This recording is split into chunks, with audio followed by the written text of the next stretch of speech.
Ako, tila napaghahalata po itong sina Senate President Tito Soto at maging si Justice Secretary Boying Remulla na ang kinakailangan daw ho pala at isa ho sa mga requirements para ikaw ay makapasok at maaprubahan bilang state witness, dapat ituro mo ang mga Duterte, idiin mo sa isang kaso. Kasi ito po ang lumilitaw sa pangyayari na kung saan ay inirekomenda po ni Senator Rodante Marcoleta na nooy chairman ng Senate Blue Ribbon Committee at para gawing state witness ito pong si yung mag-asawang Diskaya, sina Sara at Curly. At para mas maging mabilis daw yung mga pagtukoy kung sino-sino ho ang mga sinasabing nakinabang at di umano'y kasabwat sa maanumalyang flood control na kung saan ay nakuha ng mga kontrata sa gobyerno ng mga Diskaya.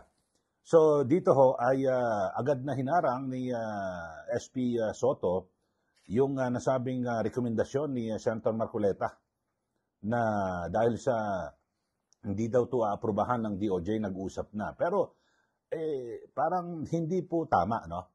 Dahil sa ang pagiging Senate President at pagpirma niya ron, ministerial lang po yan na tinatawag. Ibig sabihin, dapat kumbaga sana nagpakita man lang kunwari na na hindi siya tututol o kung ano man, basta kung ano nirekomenda ng chairman, hayaan nang magdesisyon ang Department of Justice. Sana ganun lang ho ang ginawa. Na kunwari ay wala akong alam, kaso nag-usap na ho agad ng una, no? At inamin ho ni SP Tito Soto na hindi raw po aprobahan ng DOJ. Dapat ho, mga kababayan, ako hindi ho tayo nagmamagaling. Ang pinakamainam mo sana na ginawa ho ni Senate President Tito Soto, halimbawa kung nag-usap man sila, pwede naman sabihin, hindi ba papasok? Bahala na kayo, basta pipirmahan ko, kasi ministerial lang naman yung ang aking papel dyan. Pagdating sa DOJ, nasa sa inyo na yan, kung aprobahan nyo o hindi, yung pagiging state witness ng dalawang katao, no? Itong pamilya, yung mag-asawang Diskaya, tipo ba? Sana ganun ho. Yung, kumbaga sa yung medyo nag-ano ko pa kunwari, nagmalinis, parang ganun. So, dito ho mga kabayan, parang lumilitaw na talagang pag meron kang ididiin at ituturo mo ang mga Duterte, yun na, pasok na pasok ka agad. Kasi dito ho ang binabanggit ho, bakit daw sa sworn statement o sinumpang salaysay ng mag-asawang Diskaya, yung kanilang mga inilagay lang daw po ay sa panahon po ng Marcos Jr. Administration, 2022-2025. At idinidiin, nagturo, di ba, ng ilan ba yun, 17, 18 kongresista na kung saan ay sinasabing di umani naging kasabwat ho nila at nagkamal din ng malaki na salapi mula po sa mga flood control projects. Pwede naman ho yung mga kababayan na halimbawa ay dapat hinayaan ni Senate President Tito Soto, agad niya nang hinusgahan na sinungaling daw ang mga Diskaya. Pwede naman hong gawin na, sige, nirekomenda ng chairman, chairman ng Blue Ribbon, sige, pirmahan. Pero, bahala na ang DOJ magrepaso. Dapat ganun ho, di ba? Chichikin ho, at siguro sabi ng DOJ, hindi, may mga kulang ka pa. Sige, tumuga ka pa, kumanta ka pa, at isama mo yung 2016 hanggang 2022 sa panahon ni dating Pangulong Duterte hanggang kay Marcos. Parang ganun ho ang requirement. Pero kung tutuusin ho mga kababayan, sa kanyang testimonya, diyan po sa mababang kapulungan, talagang ang binabanggit nga ho noon ay hindi lang po sa panahon ni Duterte, panahon pa ni GMA, Gloria Macapagal Arroyo at Noynoy Aquino, yung kanilang negosyo at pangungontrata sa gobyerno. So dapat hanggang doon. Pero ito, pakinggan ho muna natin yung report kung saan ay sinasabi na sinungaling daw kasi ang mga Diskaya kaya hindi pinirmahan ni Senate President Tito Soto yung rekomendasyon ni Senator Rodante Marcoleta na maging state witness ito pong mag-asawang Diskaya. Panoorin po natin itong report. Tila lulubog ang hiling ng mag-asawang Diskaya na maging state witness sa flood control scandal. Mismong Department of Justice na ang nagsabing hindi nila tatanggaping testigo sina Curly at Sara. Nakukulangan daw kasi ang DOJ sa mga pahayag ng mag-asawang kontraktor. Kailangan daw munang ibulgar na mga diskaya ang lahat ng kanilang nalalaman bago maging state witness. Una nang sumulat si Senador Rodante Marcoleta sa DOJ na ilagay sa State Witness Protection Program ang mga diskaya. Pero hindi ito pinirmahan ni Senate President Tito Soto. Tinawag niyang sinungaling ang mag-asawang kontraktor.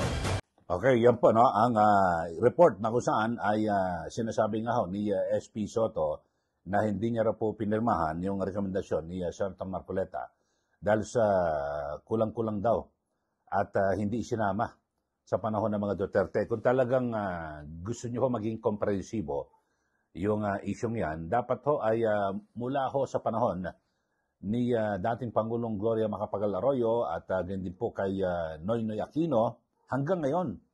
Dapat ho gano'n, parang may gusto niya lang idiin talaga. Basta't gusto Duterte lang. Lahat na. Kasi itong korupsyon na ito na nangyayari dito po sa ating bansa, talagang, di ba, grabe ho ito. At talagang napakalalim na po na dapat putulin yung pinakaugat para wag na pong matuloy. Sana po at sa mga kababayan natin, ngayon meron hong nabuo na Independent Commission on Infrastructure at na kung saan ay nga po ay may itinalaga na ho na mga bago na mamumuno dito po sa komisyon na ito. Sana po ay sila po ay talagang garantisado na magiging malawak. Hindi lang, kasi ang masaklap po rito mga kababayan, baka lumabas po ito, kalabas-labasan mapokus ito sa mga nakaraang administrasyon lang, no? Sa mga Duterte, 2016 hanggang 2022. Parang magiging moro-moro lang po ang, sabihin natin, magiging sarsuela. Wag moro-moro, sorry po sa mga kababayan nating Muslim.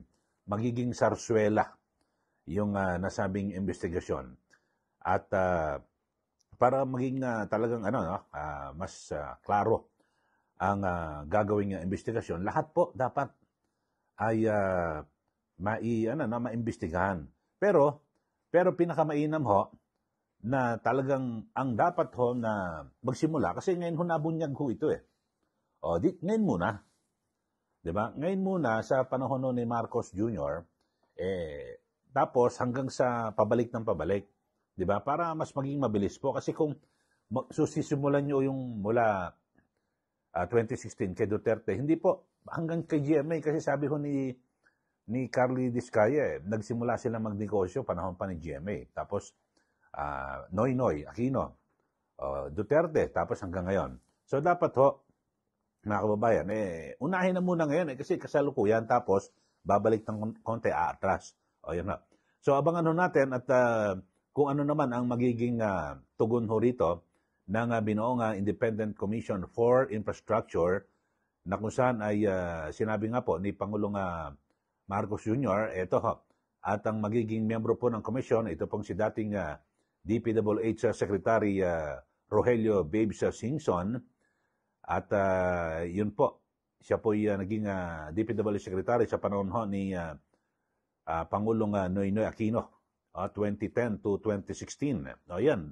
Kasama dapat yan sa maimbestigahan sa kanyang panunungkulan. Baka naman, yun na mahirap kasi.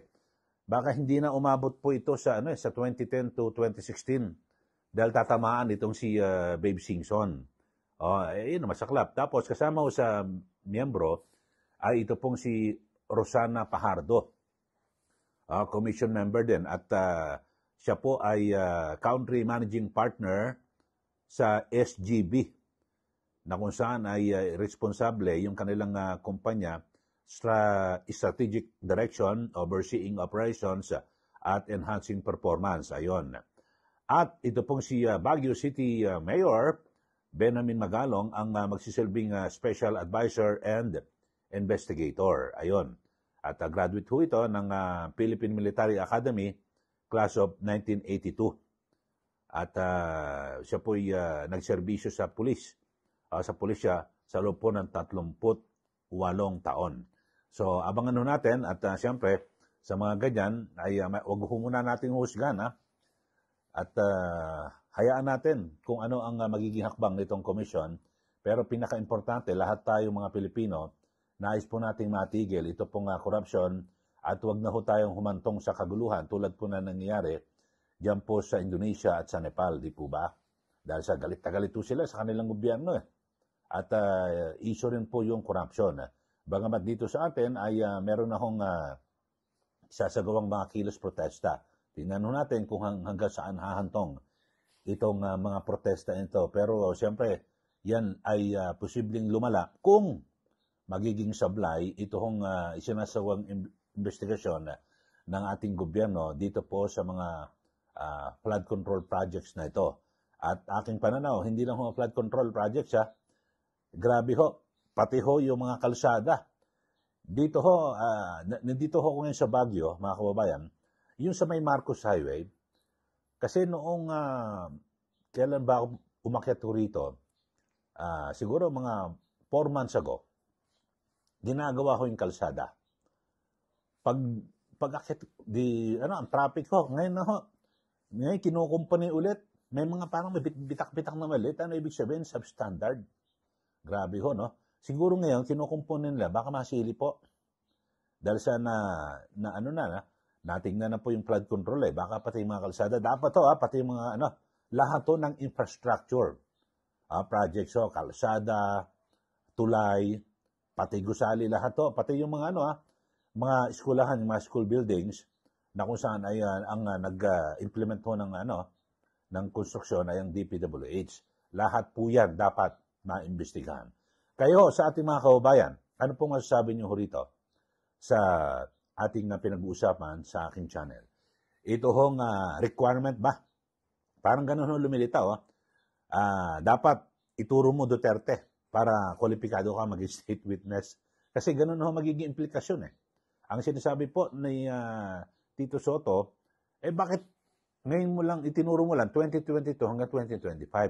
Bakit yung 2016 hanggang 2022, hindi mo binanggit yung mga pangalan? So, kaya hindi niya raw po pinirmahan. Kayo ho, ano masasabi nyo? So, parang ganong ang sabi, parang meron nga. Merong gustong tumbok dapat Duterte ay madali dito po sa issue ito. Kayo ho, bahala na kayo magsabi. At magbigay na po kayo ng komentaryo. Maraming salamat to At sa mga bago lang po sa ating channel, huwag niyo pong kalimutan na i-like at i-share ito pong ating channel para kayo po'y laging updated sa ating mga pagtalakay sa mga issue ng bayan dito po sa ating bansa.